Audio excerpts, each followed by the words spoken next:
Amalawi TNT zero lola Azimayi Malawi azipanga abortion. TNT zero lola Azimayi Malawi Azichotsa mimba mwa Ufulu.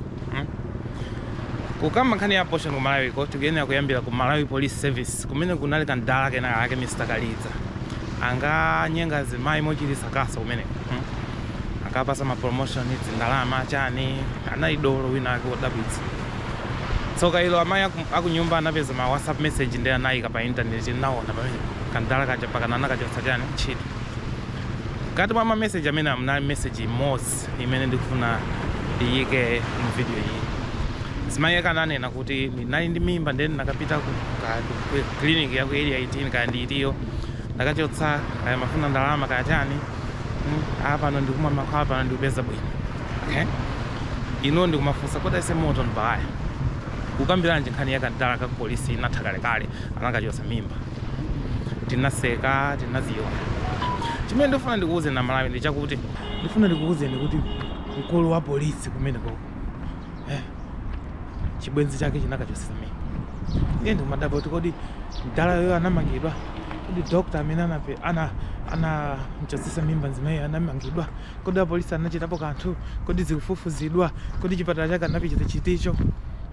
Okay, ndifuna ndikuuze kuti ku Malawi ukafuna iwe kuchotsa mimba ukakhala big umakachotsa mimba. Ine ndikukonzekera video iyi naimba phone kuyuza accent ya ndala ina kwa ku Uganda kunena kuti mwana wanga wapatsidwa mimba ndi driver ndifuna nditani achotse mimba. Poyamba nakana kachipatala kena kake kochuka kulilongweko. Kachiwira anandichaja chimtengo hapa ndinena kuti mwanayo timpititse. Kulilongweko ifeyo timaziwa kumene anthu amachotsa mimba. Inuyo maziwa kumene anthu amachotsa mimba. Koma chimene malamulo akupanga ndichotaka kulesa anthu osauka inu ndi ine kuti tisakhale ndi machani ma services amenewo mabig anawo akapatsidwa mimba ndi amaomawo amchilobwe amundira ndi amathamanga kukachotsesa mimbayo safo kawiri. Ndiye choyamba ndi chimene choche hypocrisy. Timaziwa ifeyo kumene kumachitika abortion. Ine ndi anzanga kumene tinali nawo ku college timaziwa zoti anachotsa mimba sizodabwisayi. Ineso I'm sure mwana wanga atatenga mimba ali ku secondary. Sindingalole kuti mwana amene uja mimba ijairani aisunge. Ndefunso ngomati kodi abortion imalesedwa Malawi. Why? Okay. Malamulo amene anachokera padzana. Malamulo amene anapangidwa mothandizidwa ndi anthu ena kuti akakhulupirira za chalichi kwambiri. Ndeti nganene kuti panova agenda ya anti-abortion ku Malawi. Amayitsuntha kwambiri ndi anzathu a chalichi. Achalichi amalesa zambiri. Chifukwa choti zimakhuzana ndi malamulo akuchalichi kwawo. Koma dziko ili la Malawi sila chalichi. Ndipo anthu a chalichi amene ndiyenake kuti basi amasowa chochita amangofuna kuti aonese mphamvu yawo. Oh my god, that is a dead bird. Anyway, ndimanena kuti anthu achalichi amene amangofuna aonese mphamvu yawo pa anthu osauka, pa Azimayi. Amene m'Bible muli zinthu zambiri zimene amalesa koma achalichi amasankha chani timalamulo tinake toti titi ndese angatisiye. Why? Chifukwa choti amafuna paonesera mphamvu. Dziko la Malawi ndi la secular. Tiende sapange zoti malamulo akuchalichi kwa adai nake azibwera malamulo a dziko losapansi.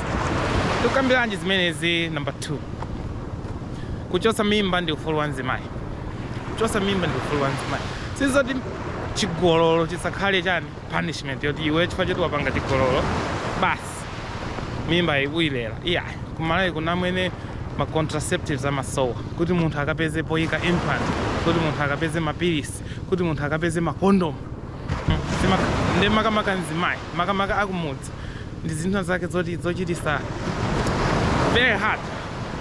Ndi bwanji tiziwa lola Azimayi azitani azichotsa mimba chifukwa choti ikhale option kuti abstinence imene mumayisapota inuyo akapanda kupirira akapanga chigololo azimwa mapilisi o azipanga chani azipangira kondomu zikakanika pamene popo ende kuti mwina akhala ndi implant o mwina ma morning after pills amene ali odula zikakanika pamene popo tizipitirira kupita kuchani ku safe abortion. Sizoti safe abortion iyi imapangidwa mimba ili chonchi mwana akufuna kubadwa basi umapanga abortion pamakhala period inake ti mwana uja sali viable zili ngati kukhala chabe amuna afe timabunyula chani azimayi aja samapita kumwezi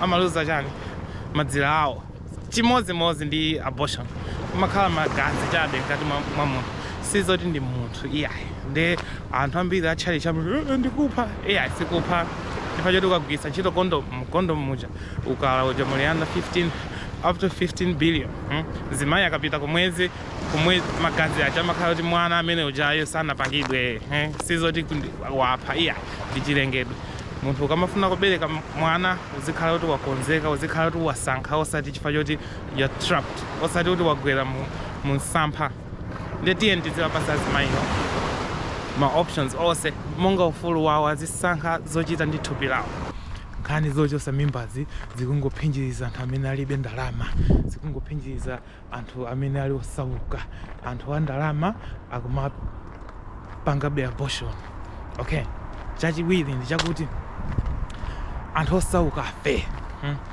olata ati malamulo akulesa amene munthu akatenga mimba yoti sakuifuna amataya azimayi amafika pa size yoti pakana amatha kutaya mwana uja anthu ndikumafunsa kuti mwana kuntaya munsinje koma anthu samaziwa zoti munthu akakhala kuti sakufuna mimbayo sakuyifunade ndiye malamulo akakhala kuti akulesa koma anthu akakhala kuti atenga mimba yoti sakuyifuna nangatani zimene mmaona azimayi amalowesa chitani chimtengo amalowesa mahangala amamwa safu amamwa mankhwala ena opsa kuti mpakana mimba ija ichose ena amazimenya mimba ena amathamanga chispidi kufuna kuti mimba ija ituluke yokha zikuchitika mmakwalalamu ndiri kunena kuti ngati malamulo azipitirebe kukaniza abortion anthu azipitirebe kuzitani kupanga abortion yoopsa ngati zimene ndalongosola apapazi ndi angololeza kuti anthu azipita kuchipatala akapanga abortion ya safe timati safe abortion yakuchipatala kuli njira zambirimbiri amakupasa bizi kumene koko amalowesa kena kake ndikupanga suction kumene koko ndepali kalibulu kena kake ka anzathu atchalichiwa ndamene ali patsogolo kulesa kuti nkhani za abortion izi zisapite patsogolo ku Malawi iwo amanena kuti zimenezi sizigwirizana ndi zimene limaphunzitsa buku la kumpingo kwawo kaya ndi Lolani kaya ndi Bible koma Malawi tisayiwale kuti dziko ilili ndi la secular dziko ilili sila ku katolika dziko ilili sila ku CCP dziko ilili sila kadiliya malamulo a dziko azikomera anthu asamakomere mpingo chifukwa tikamasatira za mpingo ndipo tisokonekera chifukwa kumpingo kuli zinthu zambiri kenako tiona awo abwera kuzalanda milamba munsika muchifukwa malamulo akulesa nkhani za abortion ziziyang'ana sayansi kodi sayansi kuti bwanji kumene kwalesedwa kuchosedwa mimba azimayi amapanga abortion imene si safe ndi anthu amafa kumene koko kuli zipatala zina ku Blanda yako pachaka amathandiza azimayi 3,000 oti anayesera kuchosa mimba koma kumene kwachitika kwasokonekera ndikupezeka soti boma likuononga ndalama kuthandiza azimayi amenewo kuti achire bwinobwino akanangoti apase abortion chance yopanga abortion ya bwinobwino sizikanafika kumene koko ndiye ine ndikuti osangosintha malamulo bwanji number 1 abortion ikuchitika kale mfune musafune number 2 anthu achuma akupanga abortion number 3 abortion ndi ufulu wa azimayi ife anyamatape ife azibangwe ndevu peya tiziwauza azimayi chochita why ifeyo ngati chili chengedwe mulungu anatilenga chonchi chifukwa chani ife timagwiritsabe ntchito makondomu chifukwa chani ife timabwa Viagra ngati mulungu anena kuti mbolo yanu iyi isazuke panopa chifukwa chani kuli mankhwala onena kuti mbolo ija kumayidzusa timangofuna tiziwauza azimayi chochita chifukwa choti ifeyo tili mu patriarch era tifunabe tilipanga rule of azimayi koma sizikuyena kukhala chonchi ndi ufulu wa azimayi kusankha nthawi yobereka kapena nthawi yosabereka anthu ndimanena kuti kodi abortion sikupha sikupha kamwana kaja amene zygote kachi ndi magazi chabe azimayi amapita kumwezi uliwonse amatuluka magazi kumene koko zili chimozimozi amuna so timakhala chonchi timatulusa ukala simunganene kuti ndi mwana mukala muja muliyana 6 billion oseya jamapita kuti kodi ukabunyula kodi ukakhala kuti wapanga wet dream walota ukupanga chigololo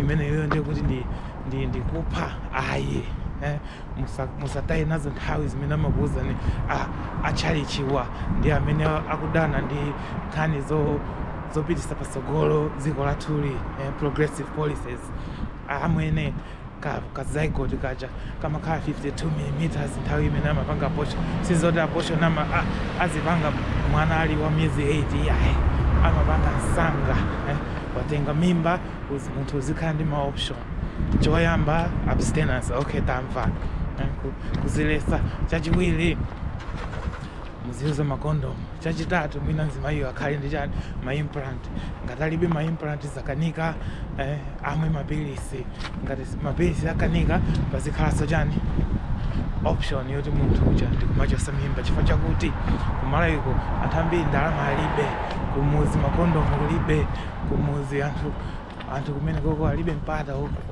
ogwiritsa ntchito njira zolelera ndiye uziwapasa mpata woti munthu amene wapanga chigololo chisakhale chiphinjo choti punishment chifukwa choti iwe unapanga chigololo ndiye mimba iwilere mpakana mwanayo umbereke zimene tikupezeka kuti kuli ma-achini ambirimbiri masikini akuti baya mipeni mulimbimu chifukwa choti azimayiwo kaya anagwiridwa kaya anatenga mimba yoti sakuyifuna koma amene abe kubereka chifukwa choti malamulo akutere okay ataberekano ndani atawalere amalawi tisamangolimbikira kuona kuti munthu abereke mpakana tiziona kusogolo chiwerengero cha dziko lathu chikukula sitikukanika kulera ana abortion isizoti ichepesa population ya dziko iyayi kuli anthu ena akubereka manyumba amwe ali ndi ana 5 ana 10 komanso anthu ena amanena zabodza zoti munthu ukapanga abortion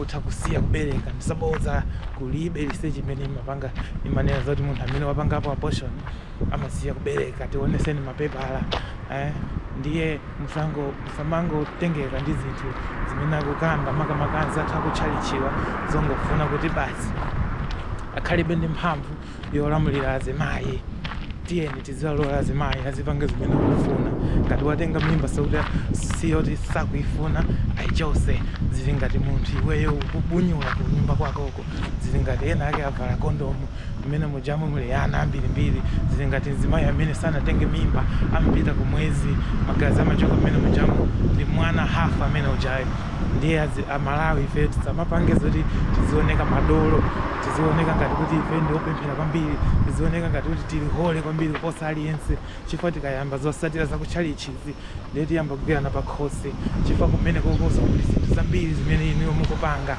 mungakudya milamba kuli atchalichi amalesa kuvala malaya akotoni kuphatikiza ndi chani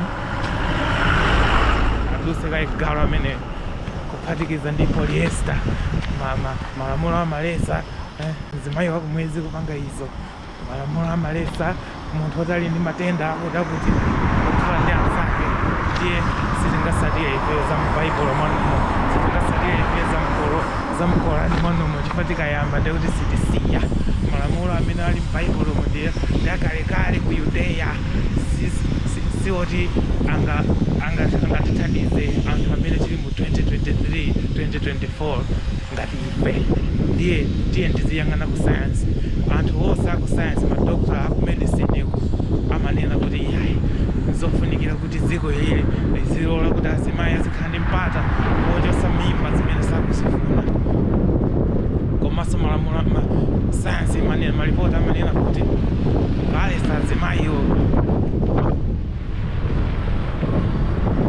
amapeza njira zosakhala za safe. I'm noticing that the wind is picking up and I might have some feedback on my feed. Koma mwandimva ndikunena kuti ineyo ndili mbali ya abortion, ineyo ndili mbali yopasa azimayi mipata, ineyo ndili mbali ya progressive, I'm on the progressive side. tiyenti aziva pasa azimayi wa ufulu. Okay, video inisire pomwe pae mwandimva chifukwa choti mphepo yakula komanso magalimoto achuluka. Anyway, ndine bright mhango ndili mbali ya azimayi. Talolezani kuti abortion izichitika ku Malawiko, talolezani kuti azimayi azichotsa mimba, malamulo asinthe.